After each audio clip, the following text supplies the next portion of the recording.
Redo? Y'all hear me now? Okay.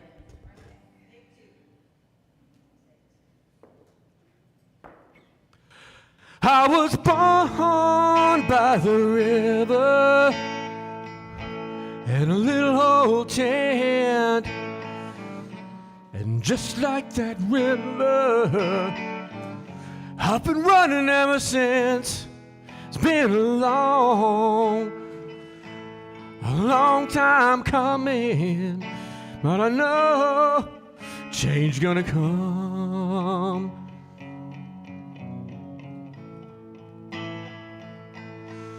It's been too hard living, but I'm afraid to die, 'cause I don't know what's out there beyond the sky.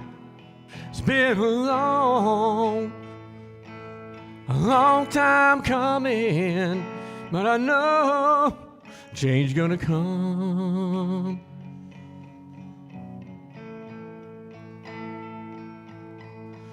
Well, I go to the movies and I go downtown, but people keep telling me we don't want you around.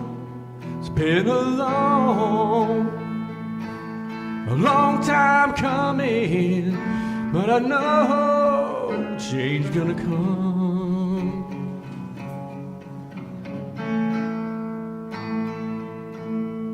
There were times when I thought I wouldn't last for long, but now I know I'm able to carry on. It's been a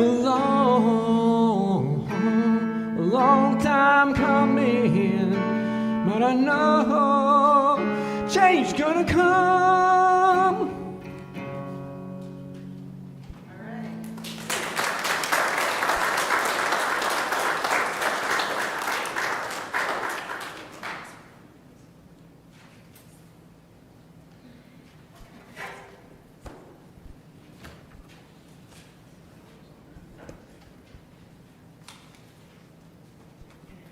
Power is in the earth.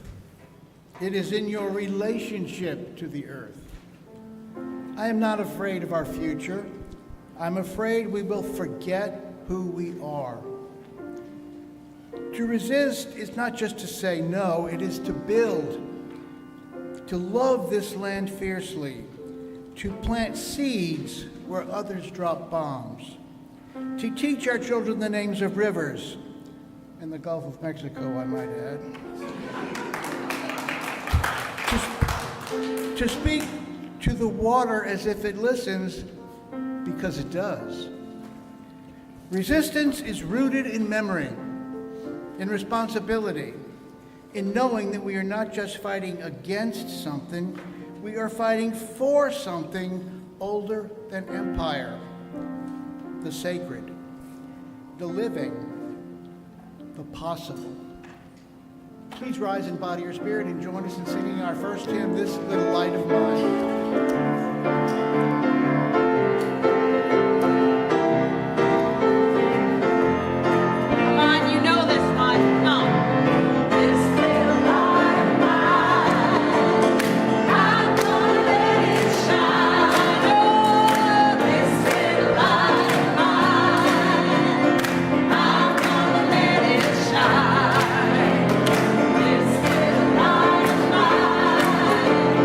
I'm gonna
Presbyterian Church of Baton Rouge.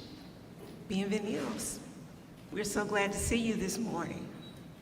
This morning, well, I'm Leslie Grover. I'm a member of your worship guild, and everything you see today is going to be all from you, all from us.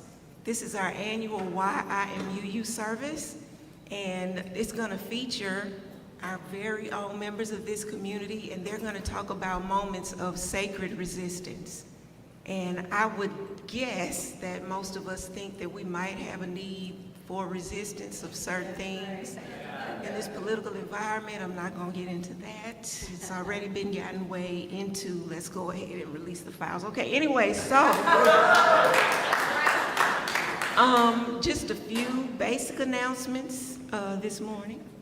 We're going to have Faith and Practice in Room 5. Actually, that's going to be me with storytelling in tumultuous times. Maybe I should have read the announcements before I make them.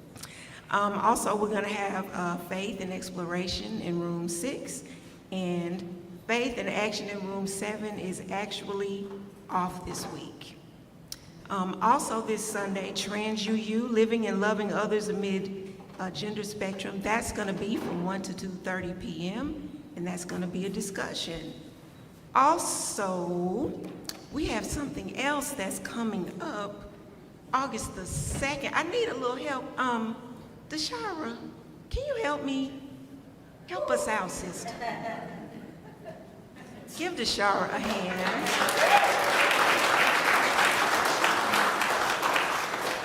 Good morning, everyone. So this Saturday, hopefully it's already on your calendar, but in case it's not, from 6 to 8 p.m., we are having the what?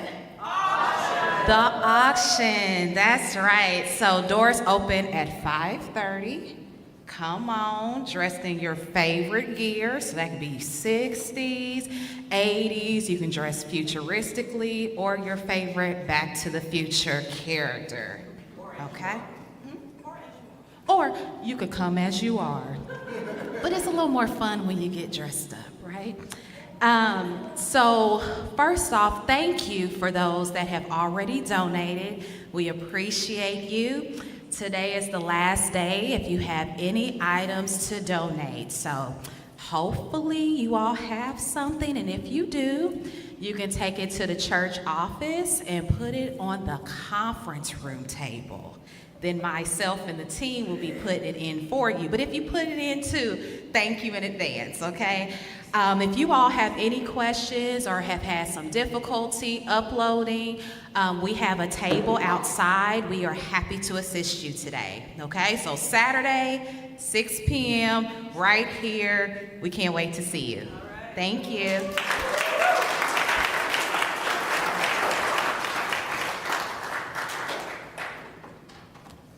Is it on? Yes, it is. It's hot. Also, Deshara, I had a quick question. Auctions are usually for rich people, correct? Possibly. What about this auction? For everybody. Everybody? Mm-hmm. Bro, I don't really have a lot of money, though.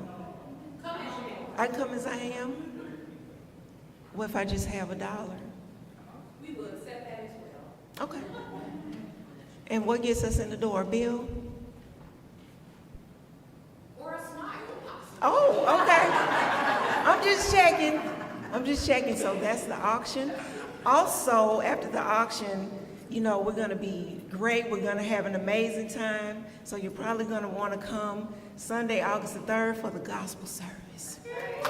Yes. And you can atone for all the wine that we're going to drink at the auction. All right, thank you all so much. Now I'd like to, there's no easy transition in this.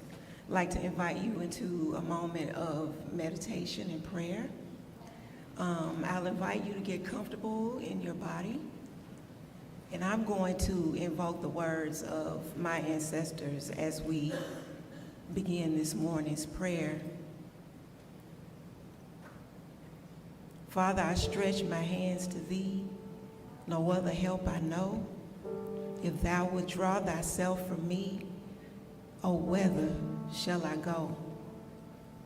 Spirit of justice, hear us. We breathe in courage and we breathe out fear. We stand on the shoulders of those who rose before us and we feel their strength in our bones. Give us boldness when silence feels easier. Give us fire when comfort tempts us to stay still. Remind us that our voices matter, our actions matter, our presence matters. We pray for the wisdom to speak the truth, the courage to stand up, and the power to act, even when it feels risky, even when it feels alone. Let us rise together, linked by hope, fueled by love, united by the belief that change is possible because we are willing to make it so. The time is now. We will not sit back. We will stand up. We will be heard. May it be so. Blessed be. Ashe. Shalom. Amen. For this morning's stones, we do have one stone to drop. Nicholas Roche has passed away at the age of 22. Passed away July 16th. So we'll drop a stone. Thank you. We're wishing a speedy recovery to Wade Adams following surgery. There's a card in the fellowship room, and a speedy recovery to Sherry Fair after surgery. And also we're thinking of you to Wayne Parker following a hospitalization. And now we've made it to the time where we invite you to come along the east and west walls to drop a stone for anything you might be holding. It can be a joy, it can be something not so joyful, but just know that in this moment we're at our most powerful in holding it all in community. And now this morning's stones.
And now we say our chalice words with hope to make this a better world. We light this flame. Its light is a symbol of the power of love.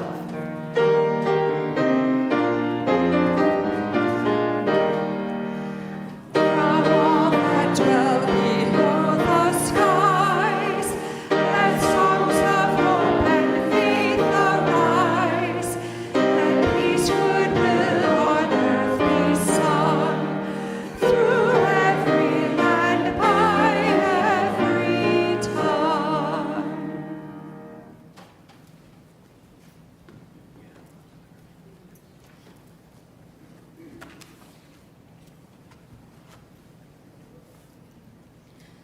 December 1st, 1955, Montgomery, Alabama. Winter's here in Montgomery, but I got the window down and a warm breeze blowing in as Mom and me huff down Cleveland Avenue on the big old bus. We're sitting right where we're supposed to, way in the back. I take out my marble, all shiny and bright like a big old tiger's eye, and lay it on the grooves in the aisle. The bus slows down, and that marble rolls and rolls, but a dark hand jumps out from a seat up front and grabs my marble good. But it's just Mrs. Parks from the tailor shop.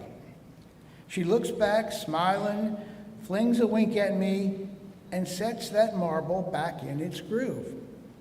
That bus takes off again, and my marble comes right back to me like I got it on a string.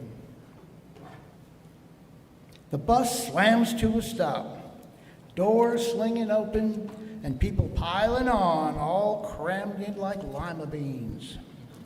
That long, dark aisle's all packed up and jammed up right, and I'm glad my marble's tucked in safe. Y'all gotta move now. It's Mr. Blake, the driver.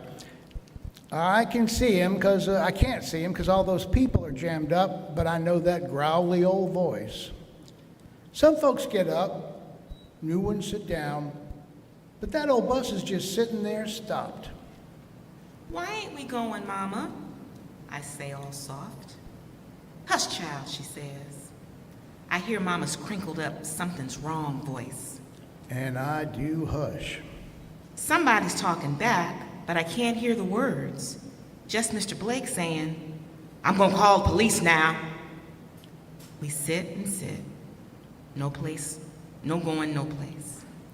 We doing something wrong, Mama? I say softly. No, we ain't, she says, but I ain't sure because I'm getting shaky legs. Some folks are doing mean, scratchy whispers at somebody sitting up front. And then I see who it is from way in the back. Mrs. Parks, that's who. She don't belong up front like that, and them folks all know it. But she's sitting right there like maybe she does belong there. Her eyes look like lightning storms. And I start thinking, maybe she does belong up there too. 15 whole minutes sit. But it feels like a big bunch more. And then the policeman comes. I'm all shaky inside, and that policeman clicks them metal things on her hands quick and loud, like the screen door slamming. And off the bus they go. I'm watching them like out the window, but I see something else too. Now Mama's got Mrs. Parks' lightning storm eyes. Don't know why, but instead of feeling all shaky, I feel a bit strong.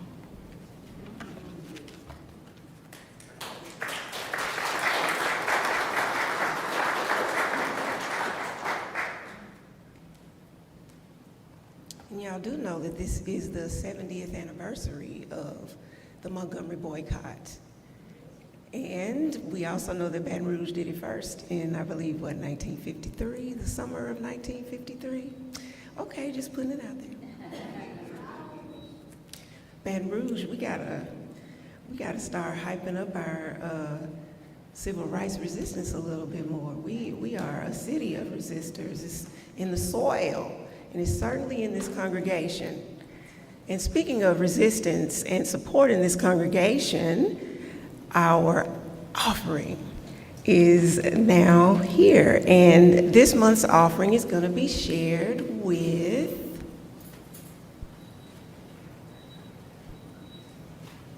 the Gardeer Initiative, which is a local agency, and we're going to share half of our offering with them.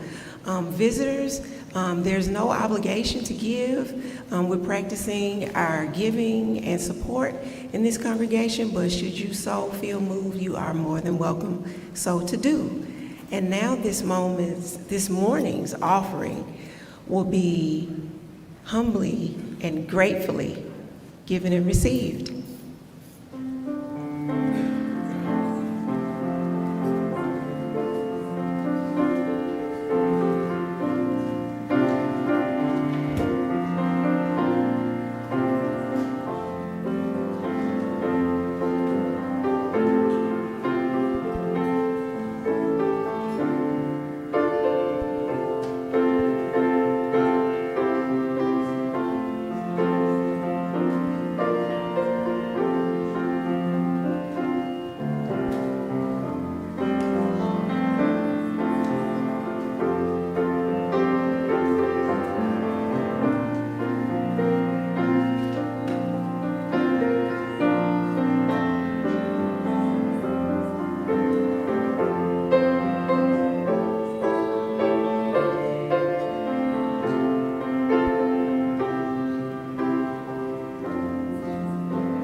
I've always admired the courage of the civil rights activists, many of them Unitarians, who stood up for justice during the civil rights era. I wondered if I would have had that courage had I grown up in that time. The grainy black and white footage of peaceful protesters being brutally beaten by police batons, assaulted with police dogs, or sprayed with fire hoses, it seemed a distant drama from an era long gone that would never be replayed. But now the seemingly unthinkable has happened. The rights and freedoms that our forebears fought and died for are now under siege. We face a rising tide of prejudice that threatens to wash away decades of progress towards equality and justice. Now it is our generation's time to face this reactionary tide.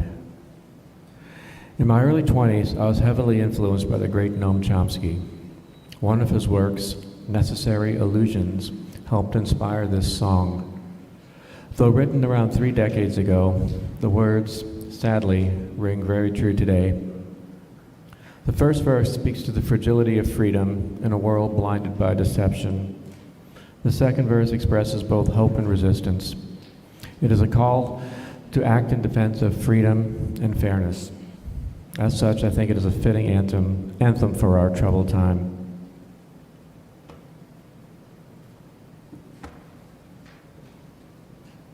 Check.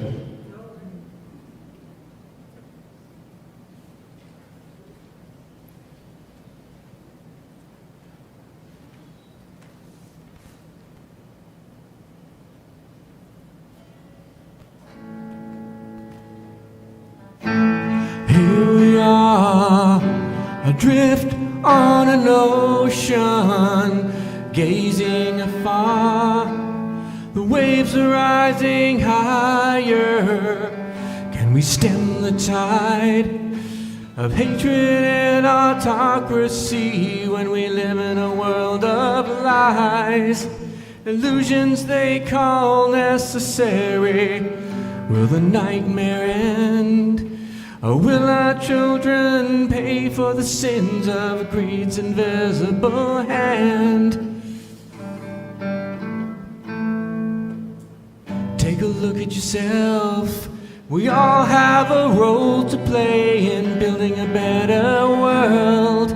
So stand up and be heard from. Don't let them mute your voice.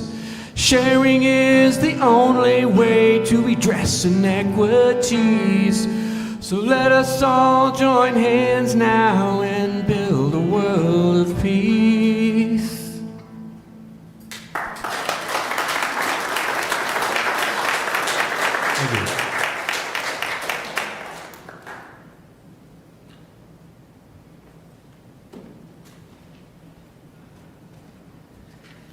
Boy, the offering went by quickly. I'm Angus Woodward, a member of the church, and RE teacher, and I'm pleased to share with you my reflection on resistance. In the dark, pre-dawn hours of a February morning, I saw something in the Baton Rouge Advocate that ticked me off. Raise your hand if that's ever happened to you. What? That's what I thought, actually. 4 months later, I joined a committee. I'll tell you what happened in the meantime. So at first, the Advocate article just annoyed me. It was a jolly, oblivious reply to a reader's question. What's the oldest standing structure in Baton Rouge? The answer, Magnolia Mound Plantation House. That's the one on Nicholson. The article continued with an overview of Magnolia Mound, focusing on the Duplantier family who owned the plantation in the early 1800s, the architectural style and details of the house and outbuildings, and, quote, a multi-million-dollar collection of art and furniture. Magnolia Mound's history, recent history, as a forced labor camp, where a series of owners, including the Duplantiers, enslaved dozens of people who toiled endlessly and struggled to keep their families intact, was barely acknowledged in the article. The article annoyed me because I knew better. While working on a graphic history of some of Louisiana's enslaved people, I had visited Magnolia Mound multiple times and had seen the multi-million-dollar collection of antiques. I had taken the guided tour, I had walked around, and I had looked for some shred of honesty about all that had happened there. I didn't find any. From my research, I knew about Nancy Hall, who was enslaved at Magnolia Mound and continued laboring there until 1895, unaware that she had been free since 1865. In 1935, Nancy Hall told an interviewer, quote, I had 12 children. I don't know how many of my children or grandchildren still survive. Since we slipped away, we were afraid to write back, and we have inquired, but have not heard from any of them.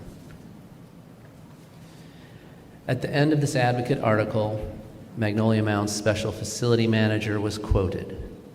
As a former place of enslavement, he said, Magnolia Mound Museum and Historic Site seeks to tell the stories of all its residents and their impact on our state's history and culture. That's the part that ticked me off. Although it may be true that Magnolia Mound seeks to tell the stories of all its residents, it fails utterly to move beyond minimal acknowledgement of its full history. Sometimes we need to act on our ticked offness. I started by emailing the reporter a critique of Magnolia Mound, requesting that she write a follow-up article. I shared the article on Facebook, sarcastically expressing my dissatisfaction. I never got a reply to my email, and venting on social media did not feel all that consequential. So eventually I wrote a letter to the editor of the Advocate, feeling like I was doing more, but also wondering what difference it would really make. Well, I learned that sometimes saying something publicly can make a difference. You might have to say it more than once, a little louder each time. Not long after my letter appeared in the Advocate, I heard from a group of descendants of the Duplantier family, black and white and widely scattered across the U.S., who are working to get Magnolia Mound to tell the public the full story. They invited me to join the effort. Just last month, I met with 2 Duplantiers on Zoom and learned that one of them had joined the board of Magnolia Mound and convinced them to let her lead an exhibits committee to develop ways to honor the full history of the site. I can put you on the committee, she said. I didn't hesitate. Sign me up. In Civil Disobedience, Henry David Thoreau articulated some principles of resistance that I think are woven into the very fabric of Unitarian Universalism. He wrote, "How can a man be satisfied to entertain an opinion merely? Action from principle changes things and relations. It is essentially revolutionary." And so I had worried that I was merely entertaining an opinion, but as it turns out, the action I took did change things and relations, for me at least. So because I'm a Unitarian, I took on a project about Louisiana's enslaved people so that the actions I took as a writer might come from principle. Because I took on that project, I understood just how myopic the Advocate article was. Because I'm a Unitarian, I took action. an action that suited my abilities and temperament. We do what we can. Thank you.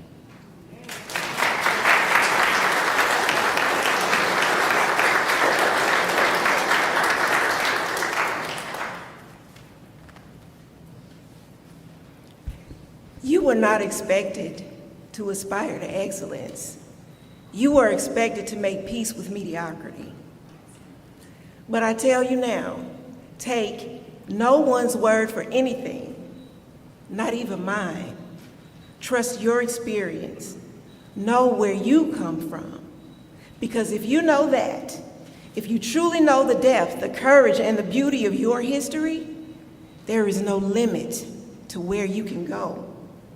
You must understand that most people around you are not wicked. They're trapped. Trapped in a history they do not understand. They believe in myths that destroy themselves and us. And they will not be free until history is faced. I'm telling you this because I love you. Do not believe what the world says you are. Do not let the lie in. Every day the world will try to make you forget your worth, and you must resist it with your whole soul. And yes, you must learn to love them because there is no other way.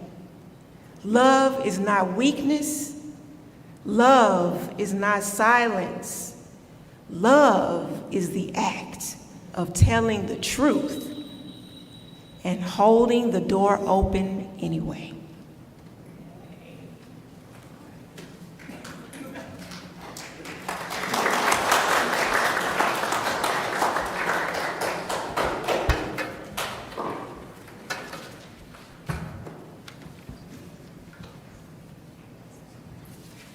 So I'm going to sing a song, y'all. At some point, I'm going to ask y'all to join me, so y'all better pay attention.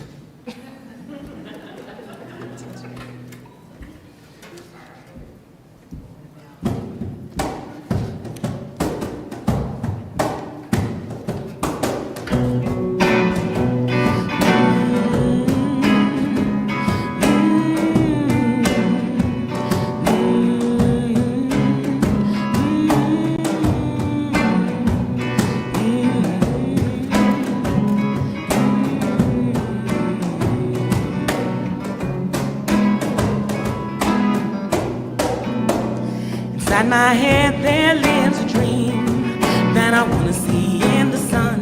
Behind my eyes there lives a me that I've been hiding for much too long. Cause I've been too afraid to let it show. Cause I'm scared of the judgment that may follow. Always putting off my living for tomorrow. It's time to step out on faith. I've gotta show my face. It's been elusive for so long. Freedom is mine today. Gotta step out on faith. I've gotta show my face. Procrastination had me down, but look what I have found. I found strength, courage, and wisdom, and it's been inside of me all along. Strength, courage, and wisdom inside me.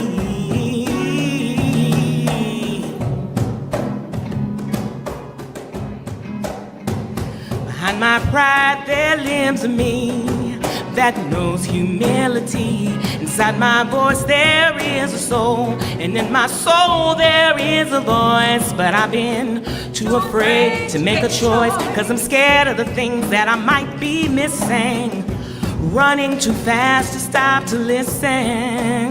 It's time to step out on faith. It's time to show my face. It's been elusive for so long, but freedom is mine today. Gotta step out on faith. It's time to show my face. Procrastination had me down, but look what I found. I found strength, courage, and wisdom, and it's been inside of me all along. Strength, courage, inside me.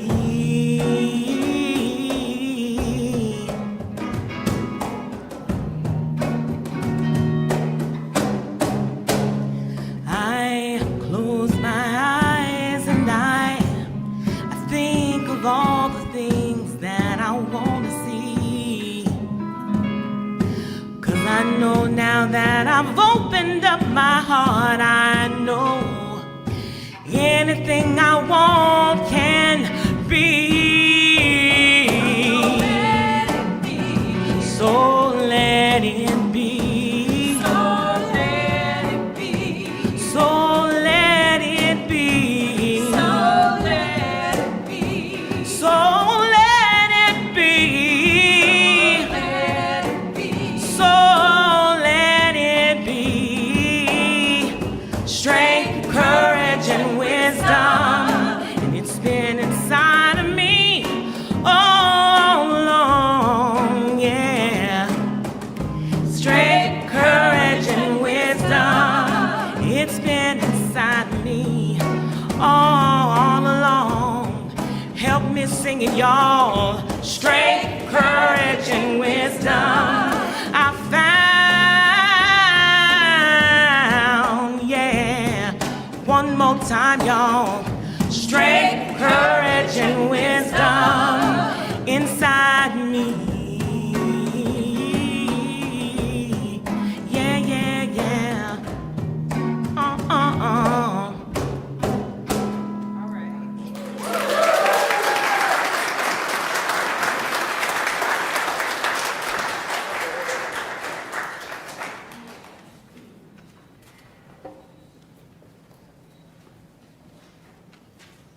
Man, we have some awesome music here, right? Man.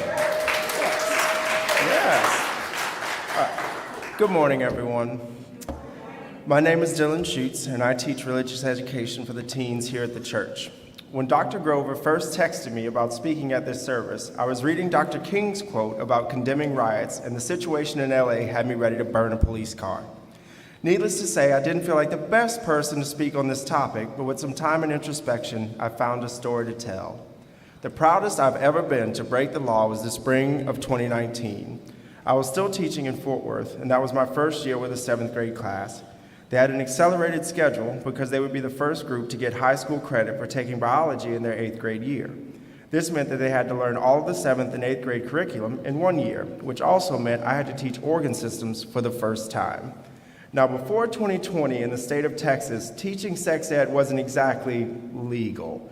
All you could really tell the children was abstinence. How do ovaries work, you ask? By abstinence, of course.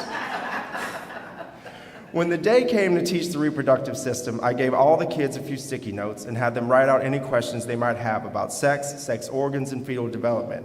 This worked really well because I was able to translate their questions into scientific language and to avoid questions that were too explicit. I was astounded by how little they knew. I even had young women asking me basic questions about menstruation. But it was also exciting to discuss phenomenon like twins and sex appeal. Did you know if a person smells good to you, that means their antibodies are different than yours and your potential offspring have a better chance of survival? Pretty cool, right? Ultimately, I summed up my class with a simple example. Don't tell me you didn't mean to make a cake. When you went to the store, you bought the ingredients, you got home and mixed them together, you put them in the oven, and now you are horrified, you have a cake. As a UU, I believe we all have the right to our autonomy, but we can only make informed decisions with proper knowledge of yourself and the world around you. I knew that my students would inevitably need to make informed decisions about their bodies and their sexuality, but I also knew they couldn't do that without the proper education. Even though I knew that I might be putting myself into a position to possibly get in trouble with our administration, I also knew that my desire to guide and educate my students was more powerful than my desire to stay out of trouble. I would start every school year by asking my students, why is science important? I would always jokingly tell them, this is the only class that might save your life. And truly, what is the point of science education if it doesn't include how to take care of yourself? While I could have easily just followed the guidelines and told the students that abstinence was the answer to all their questions, I knew that this wasn't the right thing to do. My faith means that each person is whole, and that means that they have control of their own bodies and minds. We all have small choices that can make a difference, and while following our faith and our values isn't always the easy choice, doing the right thing is always worth the risk.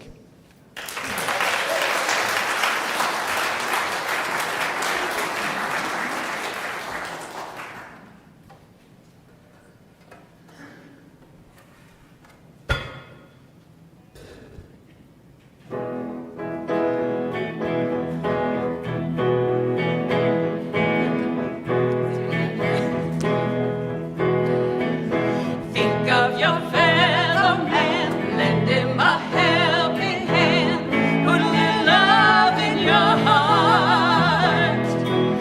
You see it's getting late, oh please don't hesitate, put a little love in your heart. And the world will be a better place, and the world will be a better place for you and me. You just wait and see. Another day goes by and still the children cry. Put a little love in your heart. If you want the world to know, we won't let hatred grow. Put a little love in your heart, and the world will be a better place, and the world will be a better place for you and me. You just wait and see. Wait and see. Take a good look around, and if you're feeling down, put a little love in your heart. And I hope when you decide, kindness will be your guide. Put a little love in your heart, and the world will be a better place, and the world will be a better place for you and me. You just wait and see. Put a little love in your heart each and every day. Put a little love in your heart. There's got to be a better way. Put a little love in your heart. Don't you think it's time? Put a little love in your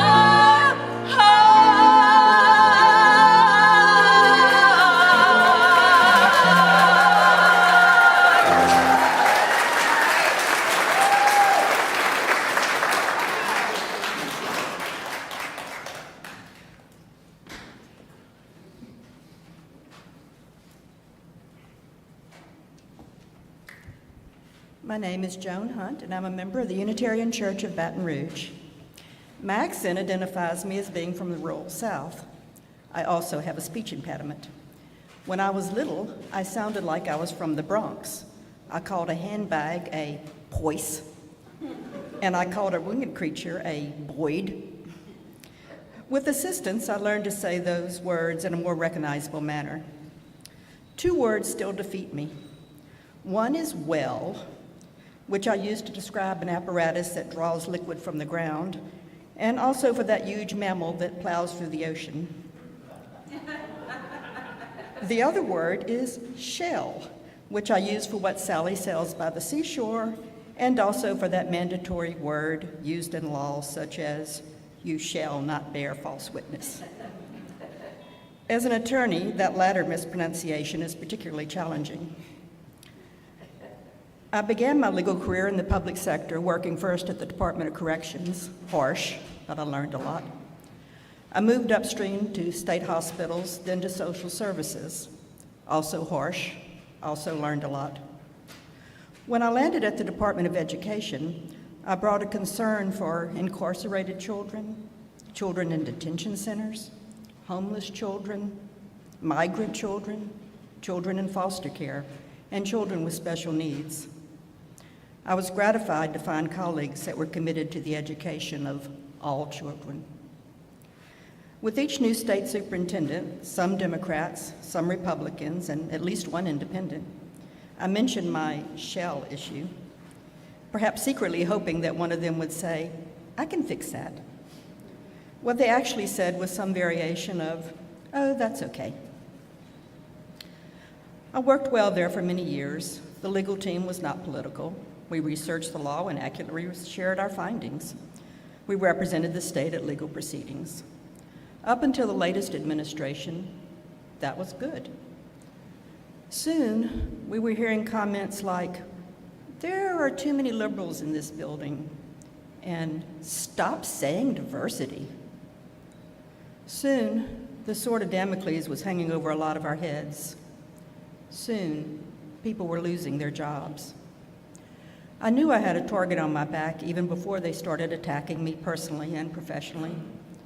What was said was untrue, unfair, and unnecessary, but not unexpected. It was happening to others as well. Then they started belittling my religion, my beliefs, and my church. They mocked me for saying shell. Mind you, these are folks that self-identify as being Christ-like. So when I was called to speak at a public meeting about the current law, I was hesitant. I knew that they were not going to like what the law stated, and I knew that my job was at stake. I heard my mother's voice in my head saying, "You might as well be hung for a sheep as for a lamb." Next came the really hard part. I felt seriously self-conscious about my voice. When they first tried to shame me about the way I speak, I thought, well, cruelty is the point. Now I was thinking that it might be even more insidious, that they wanted to silence me. I remembered the phrase, "Speak even if your voice shakes."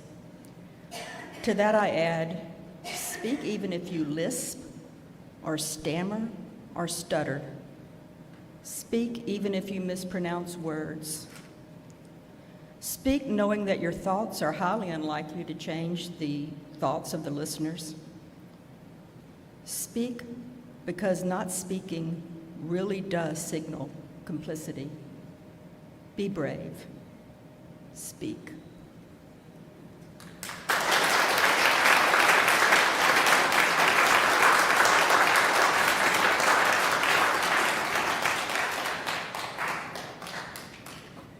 So before we do our closing hymn together, y'all, there's been a lot of beautiful words and beautiful music shared today. Can we just take a moment of silence and just hold all the beauty and strength and love and stories that we heard?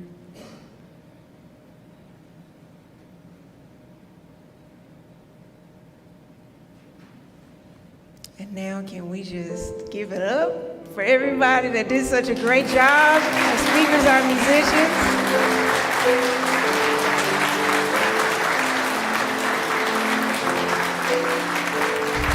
And now our closing hymn. We will rise together.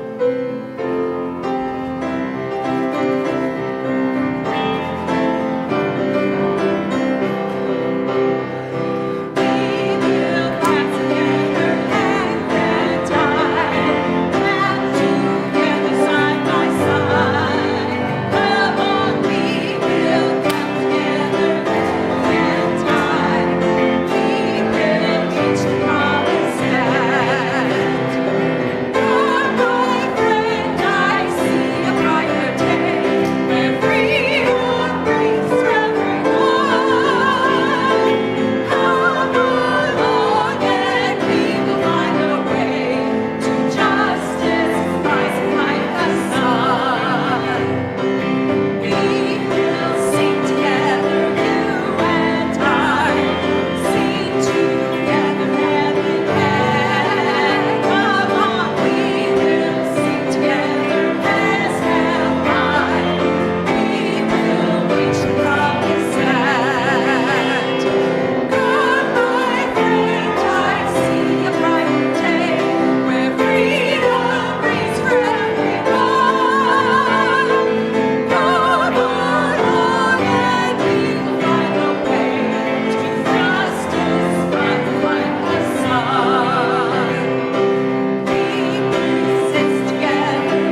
born into this world.